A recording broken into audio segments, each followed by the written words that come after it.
दोस्तों नमस्कार, आप सभी लोग का स्वागत हमारे मोटिवेशनल हिंदी स्टोरी में। तो आज की कहानी का टाइटल है पीछे मत मुड़ना, मौत तय है। तो दोस्तों कहानी को स्टार्ट करते हैं। तो दोस्तों एक रात मैं अपने गांव से मेरे मित्र अवधेश के साथ अंधेरी रात में खेत के रास्ते बस स्टैंड की तरफ जा रहा था। तो मेरे मित्र ने कहा, दोस्त थोड़ा जल्दी चलो, इस खेत से अलग दो तक खेतों तक थोड़ी समस्या है। तो मैंने पूछा क्या बात है। तो उसने बार बार बात को टाल दिया, लेकिन मेरे ज़्यादा दबाव डालने पर उसने पूरा किस्सा सुनाया। बहुत साल पहले अपने गांव से रात को इन्हीं खेतों से एक आदमी गुजर रहा था। रास्ते में वो पेशाब करने के लिए एक पेड़ के नीचे रुक गया। उसके बाद वह जैसे थोड़ा चला, उसे किसी बच्चे की रोने की आवाज़ आई। तो उसने सोचा रात को पहरा देने वाले का बच्चा होगा, लेकिन तभी याद आया कि ये खेत तो रामेश्वर काका का है, जो 3 साल पहले यहाँ फांसी लगाकर मर गए।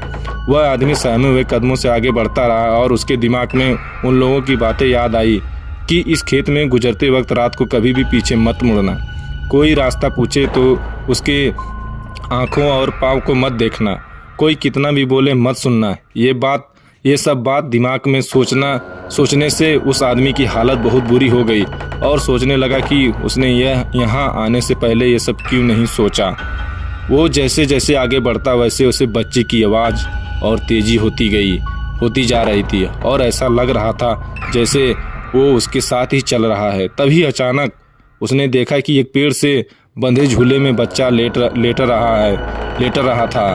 तो डरते हुए उसने आवाज़ लगाई कि ये किसका बच्चा है, लेकिन कोई प्रतिक्रिया नहीं आई। तो डर के मारे आगे बढ़ गया, लेकिन बच्चे की किलकारी सुनकर उससे रहा नहीं गया और उसने पीछे मुड़कर देख लिया। तो उसने देखा वो बच्चा झूले में उसके पीछे पड़ा था। रहम के मारे उसने उस बच्चे को गोद में उठाकर भागने लगा।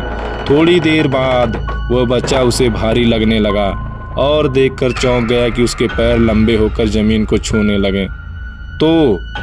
लगे थे। उसने घबराकर बच्चे को गोद से गिरा दिया।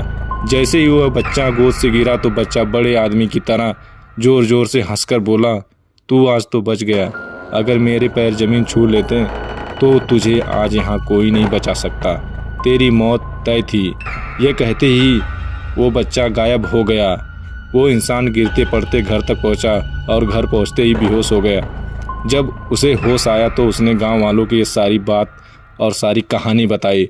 जैसे ही मैंने ये किस्सा और कहानी सुनी तो मैं भी घबराहट के मारे बिना पीछे मुड़े ऐसा जोर जोर से भागा और कभी भी उस प्रेत बाधित खेत के रास्ते से नहीं गुजरा। तो दोस्तों मन मेरा बहुत घबराया। तो दोस्तों अगर आपको ये कहानी अच्छी लगे तो आप हमारे चैनल को सब्सक्राइब जरूर करें और कहानी सुनने के लिए आप हमारा मनोबल बढ़ाते रहें। तो दोस्तों जय हिंद।